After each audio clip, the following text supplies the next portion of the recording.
Boa noite a todos e a todas, meus caros e minhas caras alunos e alunas do terceiro período do curso de Direito da UFRN, Campus Caicó, matriculados na disciplina Direito Penal 1.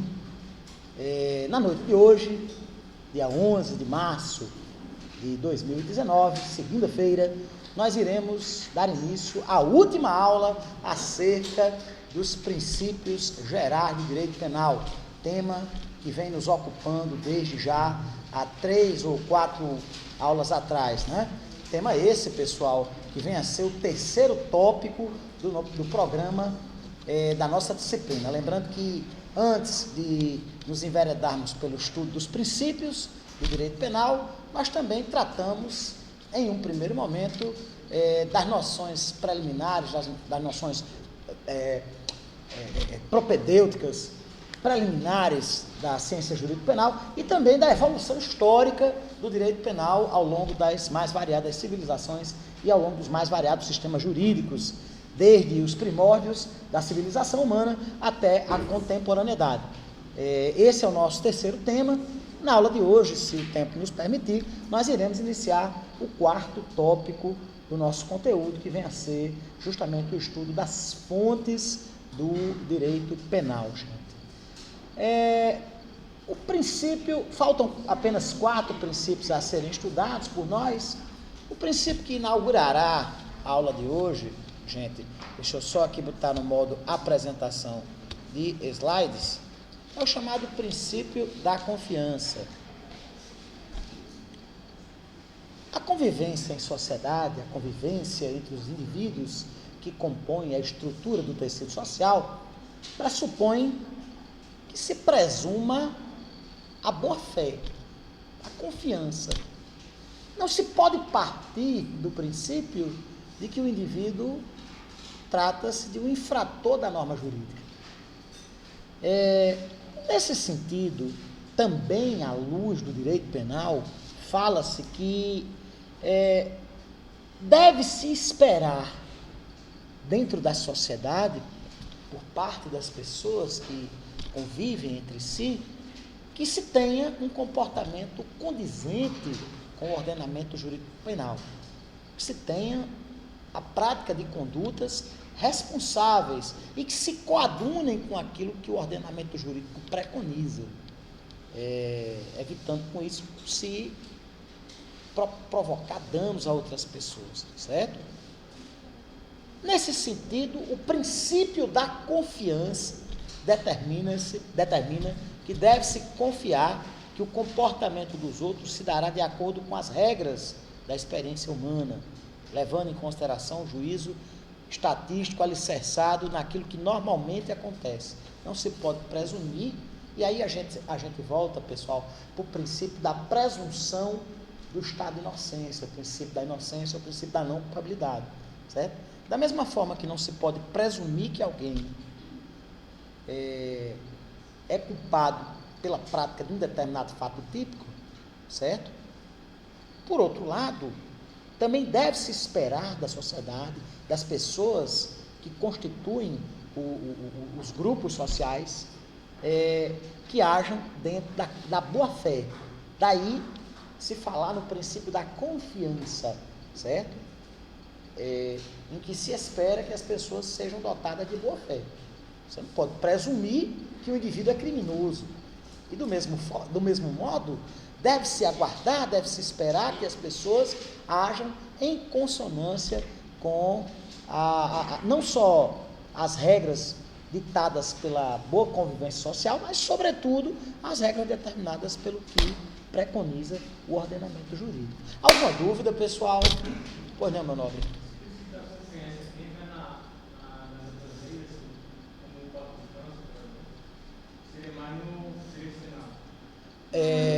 O princípio da confiança, ele alicerça vários sistemas jurídicos, não apenas o sistema jurídico penal, certo?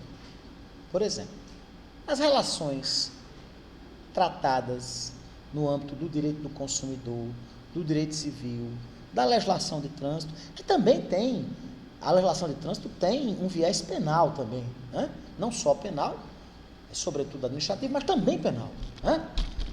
de modo que esse princípio é não apenas um princípio do direito penal, mas um princípio geral do direito, em que se deve esperar das pessoas observância às normas ditadas pelo ordenamento jurídico, certo? Mais alguma dúvida, gente? Pessoal, então vamos passar adiante. Princípio da adequação social. Prestem bastante atenção nesse princípio. Esse princípio deriva de uma teoria esculpida por um jurista alemão chamado Hans Welzel. Welzel propôs uma teoria que determina, teoria que originou esse princípio que o nosso sistema jurídico penal abraçou, e que não pode ser considerada criminosa uma conduta que, embora se amolde à previsão abstrata feita pelo legislador penal, ou seja, embora seja típica, certo? Não venha a afrontar o sentimento social de justiça. A conduta é típica, certo? Indiscutivelmente, mas é aceita pela sociedade. Vamos citar exemplos para vocês esclarecerem a compreensão de vocês. É sabido que é um fato comum as mães furarem as orelhas das crianças, das meninas, em tenra idade. O ato de lesar a incolumidade física de alguém, indiscutivelmente, se adequa à previsão feita pelo legislador penal lá no artigo 129 do Código Penal, que trata do crime de lesão corporal, certo? Mas não faria nenhum sentido que uma mãe fosse processada criminalmente, porque por motivos de vaidade, furou a orelha de sua filha, para colocar um brinco. Outro exemplo, a religião judaica. Na religião judaica, se faz a ablação do prepúcio. Se corta o prepúcio, aquela pele que reveste a glândula do pênis. A circuncisão, que os judeus chamam de Brit Milá, é um ritual sagrado no judaísmo, um ritual feito quando a criança nasce, certo? De inspiração bíblica, de inspiração na Torá. A Torá, o livro sagrado dos judeus, corresponde aos 6 livros do Pentateuco cristão, né? Os 6 primeiros livros do Pentateuco, basicamente a Bíblia cristã do Velho Testamento, né? Corresponde à Torá dos judeus. E pela Torá, os homens devem ser circuncidados ao nascerem. Todo homem judeu é circuncidado. A ablação, o ato de extirpar a glande, certo? A glande não, o prepúcio. Maria. O prepúcio, certo? Quando o menino judeu nasce, se adequa perfeitamente também ao tipo penal do artigo 129. Mas não é lógico, porque é uma conduta aceita socialmente, é uma conduta que não fere o sentido social de justiça, a aspiração coletiva pelo justo, a dimensão aristotélica do conceito de justiça. Não faria sentido se criminalizar essa conduta, certo? Vamos aí outros exemplos. Nós temos o hábito, inclusive tacitamente legitimado pelo poder público, de se furar o semáforo à noite, se transpor o semáforo vermelho, quando depois da meia-noite. Todo mundo fura o semáforo depois da meia-noite por uma questão de segurança. Inclusive, as próprias autoridades, a própria administração pública, no tocante à polícia de trânsito, recomenda que se faça, sob pena de se submeter a uma situação de risco. Até as câmeras costumam ser desligadas. O indivíduo que ultrapassa o semáforo vermelho após a meia-noite, indiscutivelmente comete uma infração de trânsito. Mas essa infração de trânsito, ela é abarcada pelo princípio da adequação social, né? Outro exemplo que nós poderíamos trazer aqui, para que vocês tivessem bem clara essa noção de adequação social, né? Inclusive a qual o nosso sistema jurídico penal aderiu. A prática de fetiches, de fantasias sexuais sadomasoquistas, que foi muito difundido aí por aquele livro e aquele filme 50 tons de cinza, que por sinal eu digo a vocês, como grande amante da literatura, é subliteratura. Se vocês quiserem ler literatura do gênero, eu sugiro lerem A História de O, de Pauline Réager, um clássico da literatura erótica francesa, ou então Justine, do Marquês de Sade, entendeu? Ou Vênus em Peles, também de Sade, entendeu? Mas 50 tons de cinza é BDSM de quinta categoria. Bom, nessas práticas, nesses fetiches, hoje em dia tão popularizados, existem por deveras vezes a infligência de castigos corporais, de lesões à incolumidade física dos participantes dessas ardentes brincadeiras sexuais. Em que pese haver a tipificação da conduta, não, e eu estou falando aqui, gente, pelo amor de Deus, não confundam, eu não estou me referindo à violência doméstica contra a mulher ou contra quem quer que seja, de lesões corporais, falando de práticas sexuais consentidas e do gosto de ambos, ou dos três, ou dos quatro, enfim, dependendo aí das preferências sexuais de quem quer que seja, certo? Não faria sentido se criminalizar a conduta de quem, aderindo voluntariamente a esses jogos, certo?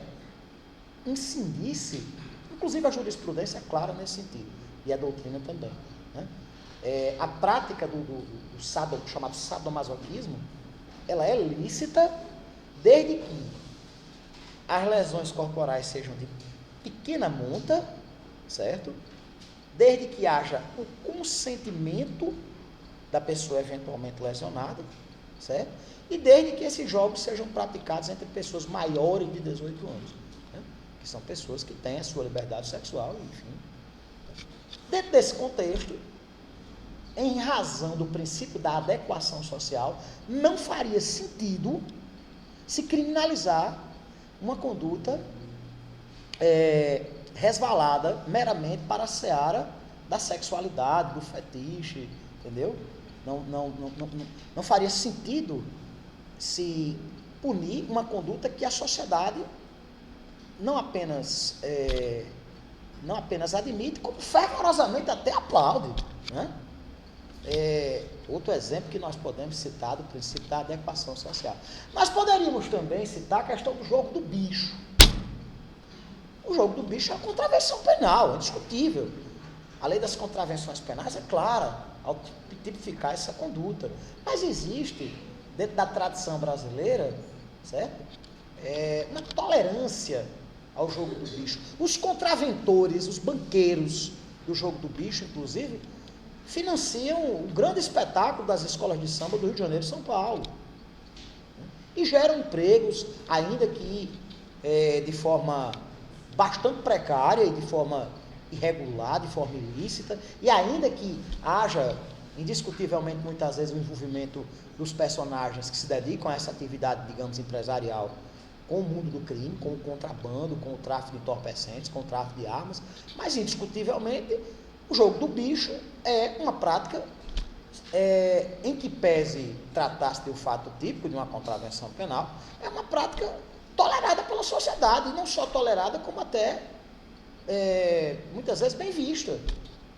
É muito comum vetustos pais de família, senhores austeros e mães de família ditas cristãs e ordeiras e de boa fama fazerem sua fazinha no bicho. Dentro do princípio da adequação social, não faz sentido se punir uma conduta que a sociedade aprova. O bingo, jogo de azar, vocês sabem que é proibido no Brasil. Aqui em Caicó, o bingo, por exemplo, é uma prática costumeira, corriqueira, regular. Não me perguntem se regularizada ou não, que eu não sei. Eu sei que, né, eu digo se regularizada com o devido recolhimento dos tributos, né, com o devido aval do poder público, mas todo mundo sabe que tem bingo e tal. Todo mundo vai lá e joga.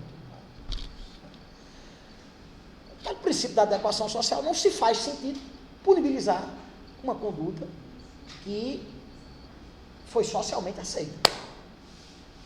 Vocês entenderam, gente, o princípio da adequação social? Mais alguma pergunta acerca desse princípio? Pois bem, vamos lá para o nosso penúltimo princípio. Princípio da intervenção mínima ou da necessidade. Eu já disse aqui a vocês várias vezes que o direito penal só deve ser utilizado quando nenhum outro ramo do direito for bastante para sancionar aquela lesão ao direito. Quando nenhum outro ramo do direito for bastante, deve-se recorrer ao direito penal, certo? A criminalização de uma conduta humana só deverá ocorrer quando ela for absolutamente indispensável para a proteção de um determinado bem da vida, de um determinado bem jurídico. Não faz sentido se criminalizar, e aí vocês lembram, claro, do princípio da criminalidade de bagatela, do princípio da insignificância, que autoriza, inclusive, a descriminalização de condutas em razão da ausência de lesividade social, e do mesmo modo, não se justifica a criminalização de condutas que não venham a ofender bens ou interesses jurídicos penalmente resguardados, certo? Ou seja, deve-se socorrer, por isso que se fala princípio da intervenção mínima ou da necessidade. O direito penal só deve ser utilizado quando ele for efetivamente necessário, certo? Daí se falar em princípio da necessidade ou da intervenção mínima, que vem a ser sinônimos, né? A intervenção mínima, ela tem como destinatários primeiros o legislador, que deve ser moderado no sentido de eleger quais são aquelas condutas dignas de serem alvejadas pela tutela jurídico-penal, pela proteção conferida pelo Estado em sede de direito penal, certo? Matéria penal, criminalizando, portanto, essas condutas, certo? E que deverá também, igualmente, abster-se de criminalizar os demais comportamentos. Nem todo ilícito configura um crime. O sujeito deixar de pagar o aluguel, ou deixar de pagar uma prestação de um carro, por exemplo, configura indiscutivelmente um ilícito. Mas nem de longe, o inadimplemento de um aluguel, ou de um contrato de compra e venda de um veículo, vem a se revestir da gravidade, da importância, do relevo que, por exemplo, um furto, um roubo, um homicídio, um estupro, a prática do tráfico de drogas, enfim, as condutas que foram eleitas pelo legislador penal como dignas de, pela sua ofensividade, pelo seu grau de lesividade social, serem alvejadas pela tutela jurídico-penal do Estado, certo? Muito bem, mas não é apenas o legislador penal que vem a ser destinatário deste princípio da intervenção mínima. Também o hermeneuta, também o intérprete da norma jurídico-penal, sobretudo o titular da função jurisdicional do Estado, o juiz ou membro de tribunal, certo? Deverá ter a sua atuação balizada por esse princípio, certo? No sentido de que não se deve proceder à operação da tipicidade de uma conduta quando restar comprovado que ela poderia ser perfeitamente, que aquela situação poderia ser perfeitamente resolvida pela atuação dos demais ramos da seara jurídica, certo? Nada obstante a criação de um tipo penal criminalizador pelo legislador penal, certo? Esse princípio, ele fornece subsídio para uma corrente jurídico-penal, certo? Que é a corrente do chamado direito penal mínimo, certo? O direito penal mínimo, ele entende que somente deverá ser alvo da tutela jurídico-penal, certo? Aquelas condutas que realmente sejam graves o suficiente para ensejar a necessidade da intervenção da tutela jurídico-penal do Estado, certo?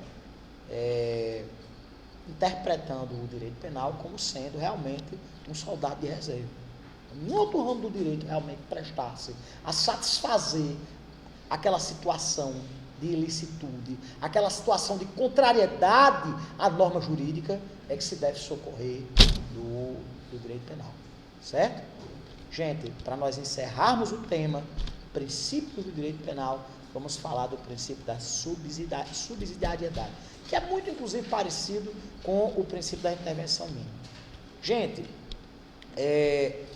o direito penal, ele é subsidiário. O que significa subsidiário? Subsidiário é aquilo que você utiliza quando você não pode utilizar outra coisa, certo?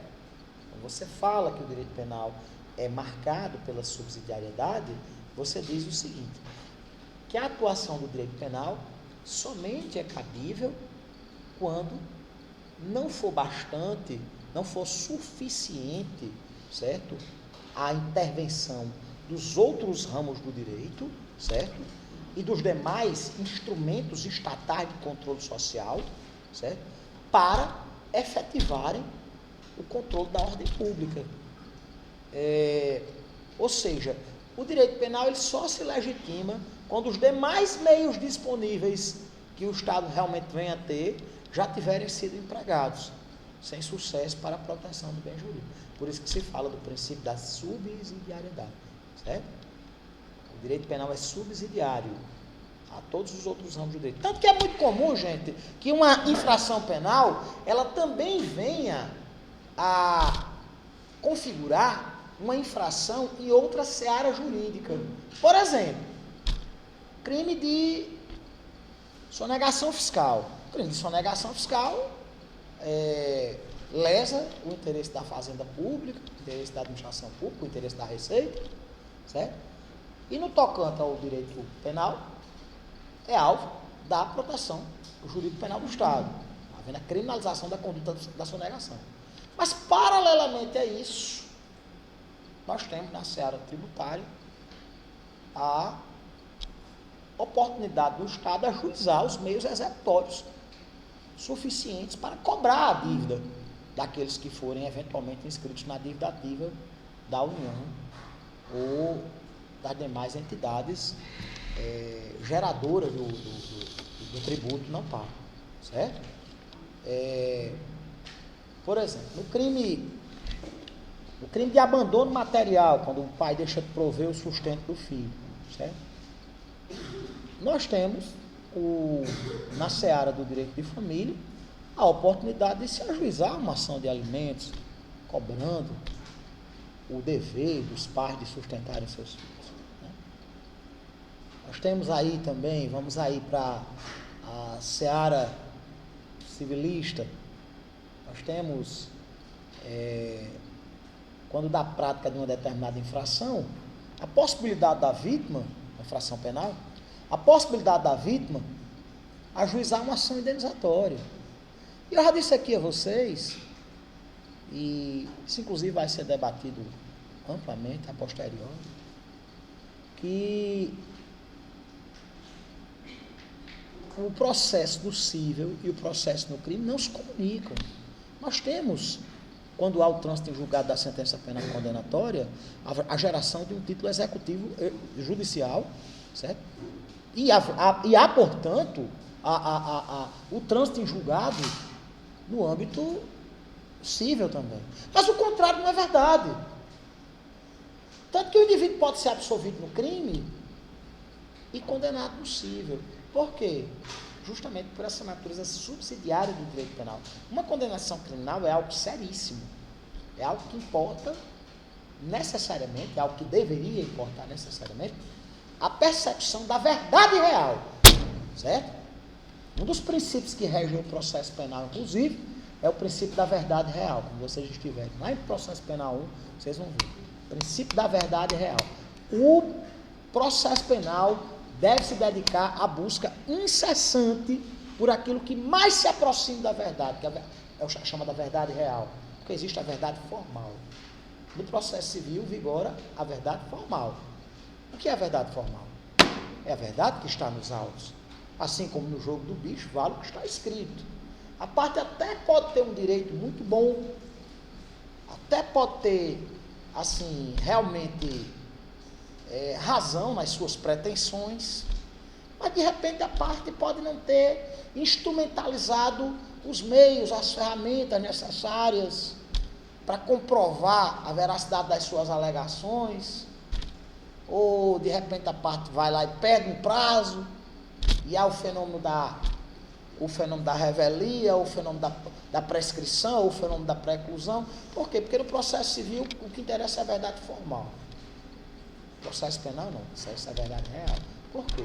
Justamente por essa natureza preciosa, inestimável do direito penal. Gente, aqui nós estamos debatendo no direito penal, quando você fala na seara penal, você fala dos direitos mais importantes, os direitos mais inestimáveis. Existe no processo penal uma luta, indiscutivelmente, caracterizada por uma lide, por uma pretensão de direito material resistida, né? Existe um conflito de interesses, existem duas partes litigantes, certo? Mas as partes litigantes aqui, elas litigam em torno de bens e direitos indisponíveis. De um lado você tem o Estado lutando pelo exercício da pretensão punitiva. O Estado exercitando o seu direito de ação, visando a busca da repressão ao crime, a busca, através da sentença penal transitada e julgada, do direito a punir de forma exemplar aqueles que se desvirtuaram do caminho que o ordenamento jurídico penal preconizou. Mas do outro você tem o indivíduo, você tem o cidadão, a cidadã, lutando pelo seu direito à liberdade, lutando pelo seu direito a resistir à pretensão punitiva estatal. Desse modo, é indiscutível que o processo penal ele se reveste da necessidade de que se observem as formalidades legais de forma muito mais enraizada, muito mais radical do que no processo civil.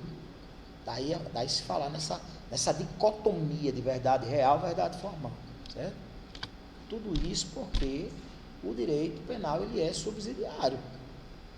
Quando nenhum outro ramo do direito, quando nenhum outro mecanismo de controle social for bastante, aí deverá se socorrer, o Estado deverá socorrer do direito penal, certo? Meus amigos e minhas amigas, alguma dúvida acerca dos princípios gerais do direito penal?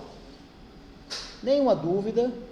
Portanto, pessoal, na noite de hoje, segunda-feira, 11 de março de 2019, vamos encerrar o tema princípios do direito penal, tema dos mais relevantes, dos mais importantes de todo o curso de direito, não só apenas na nossa disciplina de direito penal, tema que irá acompanhar as senhoras e os senhores ao longo dos vossos estudos de direito penal, não apenas na academia, não apenas quando da vossa graduação e talvez depois dos estudos que se seguirem, mas também na vida profissional, né? Portanto, é um tema muito relevante. Eu sugiro a todos vocês que realmente se empenhem na leitura das obras que foram por nós arroladas na bibliografia da nossa disciplina e também nos demais livros que as senhoras e os senhores vierem a consultar pela relevância, pela importância desse tema. E se alguém tiver alguma dúvida, por gentileza, não se acanhe, procure este humilde professor que eu terei a maior satisfação do mundo em sanar a dúvida. O conteúdo desses slides será postado no SIGA, né? Esses slides que dos quais nós temos nos utilizado ao longo dessas nossas aulas, certo? Já agora encerrando o terceiro tema do nosso programa, né? Vamos agora para o quarto assunto, o quarto tópico do nosso conteúdo programático, que será inclusive objeto dessa segunda parte da aula de hoje, gente. Nós vamos iniciar nessa segunda parte da nossa aula de hoje o tema fontes do direito penal. A princípio, meus caros amigos e minhas caras amigas, cabe-nos o mistério de tecermos algumas considerações a respeito desse tema, algumas considerações preliminares acerca do tema fontes do direito penal. Eu vi alguém bocejando aí, eu espero que a aula não esteja chata, espero que o bocejo seja só ressaca do carnaval, viu? Espero que o carnaval de vocês tenha sido bom, tenha sido um carnaval abençoado por Deus, que tenham brincado muito, que tenham se divertido muito e recarregado as baterias para que a gente possa realmente voltar à vida normal com todo o entusiasmo, com todo o afinco que se exige de quem se determina, de quem se predispõe a enfrentar os rigores da seara acadêmica, que exige muito estudo, muita compenetração, exige muito afinco mesmo, né? Espero que o carnaval tenha sido bacana, que vocês tenham descansado, mas agora vamos voltar à vida normal e vamos voltar aos nossos estudos com toda força e toda garra, né? Pessoal, a lei, obviamente, além de proteger, além de resguardar determinados bens da vida, determinados bens jurídicos, funciona em sede jurídico-penal como uma forma de garantir o direito do cidadão, certo? Em matéria jurídico-penal, a lei, a norma jurídico-penal, ela não é tão somente um meio que o Estado tem de disciplinar a conduta do indivíduo, tutelando bens jurídicos, mas também vem a ser uma forma de garantir os direitos do cidadão. Desse modo, gente, somente poderão ser consideradas criminosas as condutas, os comportamentos que forem referenciados pela lei como tal. Não se pode, à luz do princípio da legalidade estrita que nós estudamos em algumas aulas passadas, né? Não se pode gravar com a nódoa indelével da tipicidade, com a mácula tão forte da criminalização de uma conduta, aquilo que a lei não tiver efetivamente previsto como sendo crime. Do mesmo modo, não se admite a imposição de uma sanção penal sem uma prévia cominação legal. Ou seja, em sentido jurídico penal, tudo aquilo que não é proibido é permitido. Todas as condutas que não são criminalizadas, elas são tidas como criminalmente, como penalmente permitidas, certo? Inclusive, só fazendo aqui uma observação, existe um delito, lá nos crimes contra a liberdade individual, crime de constrangimento ilegal. O crime de constrangimento ilegal importa justamente na conduta do agente, que ele impõe a prática de um ato que a lei não determina, ou a abstenção de algo que a lei permite, ferindo a liberdade individual da pessoa humana. Ou seja, como, à luz do direito penal, tudo aquilo que não foi criminalizado é tido como permitido, não se pode exigir de alguém que se comporte de uma forma tal, sendo que o próprio Estado não fez essa exigência através da norma penal incriminadora. Nesse sentido, nós temos como única fonte formal, imediata, da norma jurídico-penal, a lei. A lei é a única fonte formal imediata da norma jurídico-penal. Mas por quê? Por quê? Pelo princípio da legalidade. Não se pode conceber a criminalização de condutas sem que elas tenham sido alvo da previsão legal feita pelo legislador penal na norma penal criminadora. Ou seja, a lei, ela é a única fonte formal imediata da norma jurídico-penal, certo? Somente a lei poderá descrever condutas, descrever comportamentos criminosos E o que é, minha gente, a tipicidade? O que nada mais é a tipicidade de uma determinada conduta do que a adequação daquela conduta praticada pelo indivíduo à previsão formal feita em abstrato, a previsão legal feita pelo legislador penal, abstratamente, quando da tipicidade daquela conduta. O fato só é típico se houver a adequação. Se todas as elementares, todos os elementos normativos do tipo estiverem presentes. Senão, a conduta não será típica. Ela será um irrelevante penal. Certo? Nesse sentido, mais uma vez, se robustece a noção de que a lei é a única fonte formal imediata do direito penal. Certo? Pode-se dizer, inclusive, que a norma penal é o conteúdo da lei, que a lei está contida, na lei está contida a norma, né? Assim, a norma penal seria o espírito e a lei seria o corpo, né? A lei penal personifica, encarna o sentido da norma jurídico penal, né? Nós temos nós temos como a lei a única fonte formal imediata, né, da lei, aliás, da norma jurídico penal, né? Nós temos a lei como a expressão positivada da norma jurídico penal, certo? Daí se dizer, gente, que a norma penal, que é uma espécie de norma jurídica, certo? Mas é uma norma jurídica especial, no sentido de que a sua execução ela é garantida por uma sanção, denominada de sanção penal, uma sanção institucionalizada pelo Estado, uma sanção externa, certo? Daí, poder-se dizer também, à luz do que reza a doutrina, que a norma jurídica é um preceito obrigatório imposto ou reconhecido como tal pelo Estado, certo? E no tocante à norma jurídico penal, se determina um padrão de conduta socialmente adequado, penalmente esperado, e da afronta a esse padrão de comportamento nasce o direito do Estado de punir. Você tem a exigência de um comportamento socialmente adequado, estabelecida pelo preceito primário, lá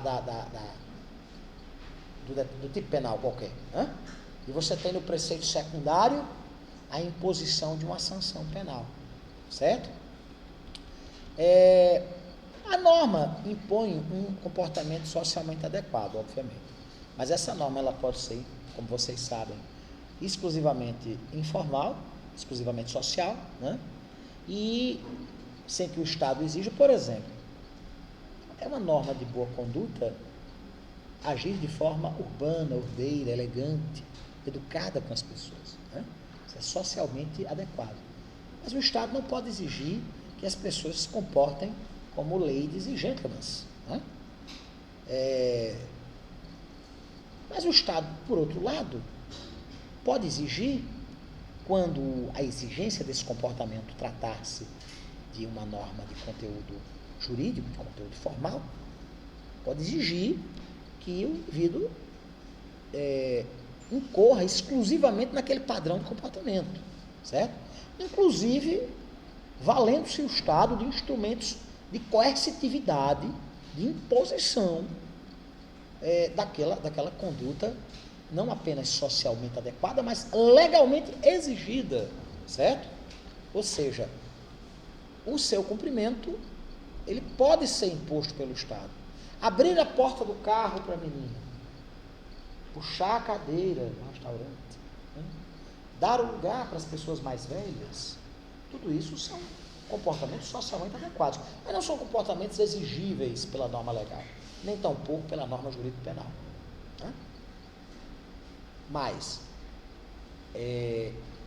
não atentar contra o patrimônio alheio, não atentar contra o patrimônio da administração pública, não atentar contra a vida de ninguém, contra a incolumidade física, contra a liberdade sexual, contra a honra de ninguém, são obrigações jurídicas, obrigações derivadas da norma jurídico-penal, e cuja inobservância, cuja discordância, deverá ensejar a imposição de sanções penais, certo? Muito bem. As normas jurídicas, elas se classificam de acordo com o ramo do direito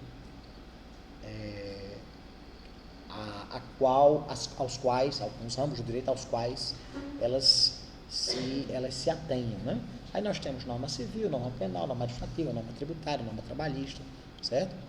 Dentro desse cosmos, dentro desse universo, nós temos a norma penal em uma posição de absoluto privilégio, de absoluta prevalência, de absoluta hegemonia, no sentido de que a norma jurídica penal dedica-se à proteção dos bens jurídicos mais importantes, mais relevantes da sociedade e também à prevenção e sanção das práticas mais nocivas, mais perniciosas da sociedade, que são as condutas criminosas, as condutas que se caracterizem pela ilicitude jurídico-penal, né? Muito bem. Mas, gente, a norma jurídico-penal, como a gente vai, inclusive, ver mais adiante, ela não tem caráter exclusivamente proibitivo. A norma jurídico-penal, ela pode também trazer garantias ao indivíduo, garantias ao cidadão. Daí a gente distinguir a norma jurídico-penal da norma jurídica não penal. A norma jurídica não penal, ela tem, inclusive, o condão, o papel de ser de constituir um verdadeiro sistema de garantias à pessoa humana contra, inclusive, eventuais abusos perpetrados pelo Estado na busca pelo exercício da sua proteção punitiva, certo? Ou seja, as normas jurídico-penais, elas não se restringem a vedar condutas e cominar sanções, certo? Elas também se estendem à proteção dos direitos da liberdade, dos direitos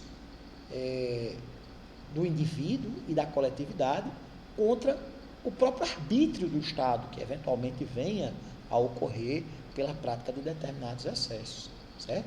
Ou seja, a norma penal, ela, além de veicular proibições aos indivíduos, além de vedar determinadas condutas, certo? Ela também veicula imposições ao Estado, certo? Impedindo que o Estado haja de forma arbitrária, certo? Como nós já vimos na chamada teoria do garantismo penal, como nós já tratamos aqui em outras aulas, certo? O direito penal, nesse sentido, pode ser conceituado como um conjunto de normas jurídicas que versam acerca de matéria penal, certo? Feitas essas considerações iniciais acerca do tema fontes do direito penal, nós vamos tratar das fontes propriamente ditas. Mas em razão do adiantar da hora, eu acho que é melhor nós deixarmos para a aula de amanhã. Na aula de amanhã, nós vamos começar a falar da classificação das fontes do direito penal e vamos tratar das fontes propriamente ditas. Eu acho que talvez dê para a gente concluir esse tema amanhã mesmo, e aí a gente deixa para a semana que vem, para tratarmos do direito penal no tempo e do direito penal no espaço, que são os dois últimos tópicos da nossa primeira unidade. Aí quando for pessoal, a aula não acabou não, gente, por gentileza. Quando for, pessoal, por favor, quando for na semana que vem, a gente já marca a nossa primeira avaliação, certo? Tá bom, pessoal?